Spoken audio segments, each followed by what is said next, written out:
কুষ্টিয়ার মিরপুরে গুলিতে আওয়ামী লীগ নেতা গুরুতর আহত, উন্নত চিকিৎসার জন্য ঢাকায় নেওয়া হচ্ছে। কুষ্টিয়া প্রতিনিধি। কুষ্টিয়ার মিরপুর উপজেলার সদরপুর ইউনিয়নের সদরপুর বাজারে সন্ত্রাসীদের গুলিতে গুরুতর আহত হয়েছেন আমলা ইউনিয়ন আওয়ামী লীগের সাবেক সাধারণ সম্পাদক শফিকুল ইসলাম আজম। আজ সন্ধ্যার দিকে সদরপুর বাজার এলাকায় এ ঘটনা ঘটে।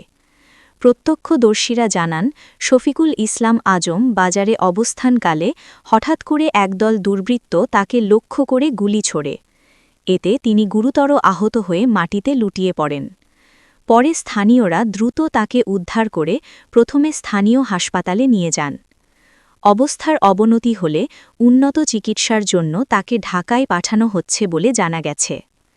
ঘটনার পর এলাকায় আতঙ্ক ছড়িয়ে পড়ে এবং আইন শৃঙ্খলা বাহিনীর সদস্যরা ঘটনাস্থলে পৌঁছে পরিস্থিতি নিয়ন্ত্রণে আনে। এই ঘটনায় জড়িতদের শনাক্ত ও গ্রেফতারে কাজ করছে পুলিশ। ঘটনার কারণ সম্পর্কে এখনও নিশ্চিত কোনো তথ্য পাওয়া যায়নি।